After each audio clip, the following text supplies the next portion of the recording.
Describe him to me. And Muslims, look at the description of your Rasul. And for some, this would be the first time you hear what your Prophet looked like. I saw a man of striking appearance. ظاهر الوضاء أبلج الوجه, radiant face, حسن الخلق, beautifully created. لم تعبه الثجلة, his belly wasn't protruding. ولم تزر به السعلة, nor was his head disproportionate and small. وسيم قسيم, proportionate and delicate, finely made, a specimen of a creation. في عينيه دعج, in his eyes there was a contrast. The dark was immensely dark, the white was excessively white. وفي أشفاره وطف, and his eyelashes were long. وفي صوته صهل, and in his voice was a natural echo. وفي عنقه سطع, and his neck was elegantly long. وفي لحيته كثاثة, his beard was full and thick. أزج أقرن, his eyebrows were arched, but they were not joint, it was separated.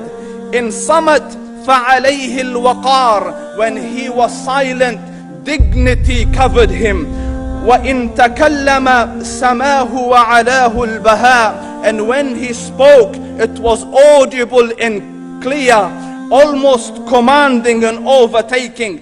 أجمل الناس وأبهاهم من بعيد, from afar the most striking and outstanding in appearance. وأحسنهم وأجملهم من قريب, and when he came near, the best of them and the most handsome of them in closeness. حلو المنطق, such an exalted and sweet level of logic. Like when he used to speak, it was so coherently logical, it was smooth and easy to understand. فصل لا نزر ولا هذر, he was to the point, not excessive nor too short. كأن منطقه خرزات نظم يتحدرن, his logic, his utterances, his words were like jewels coming out of a necklace, calculated, polished, one after the other, it would flow magically. ربعة, he was medium in height. Your eye didn't have to strain to look up at him, nor was it tedious to look down at him. He was a comfortable sight to look at. له رفقاء يحفون به, he had friends, the people that were with him, they were working around him to try to serve and protect him. إن قال سمعوا لقوله, when he used to say something, they used to hearken to what he used to say. وإن أمر تبادروا إلى أمره, when he commanded, they used to compete to fulfill the command. This is Muhammad Rasulullah. This is Muhammad Rasulullah. Anas ibn Malik says, he says, I came out one night, it was the full moon night.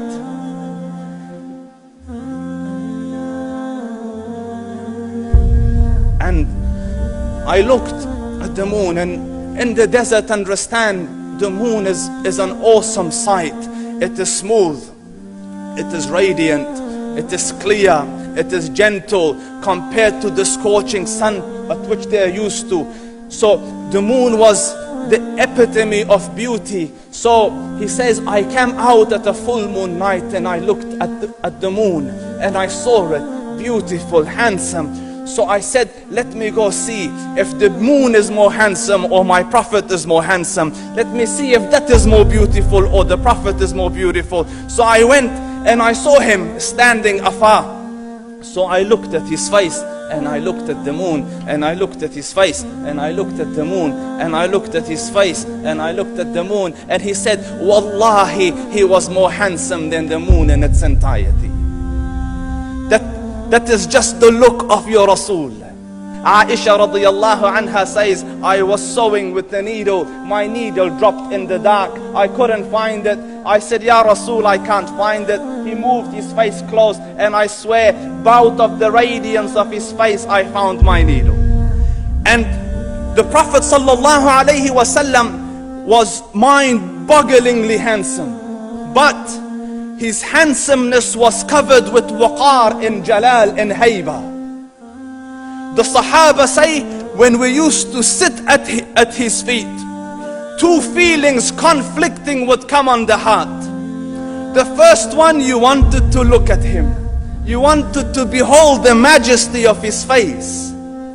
And when you wanted to look up, shyness used to overtake you, so you used to look down. Amr ibn al-As says, I sat with him many times, but if you ask me to describe his face, I can't describe it.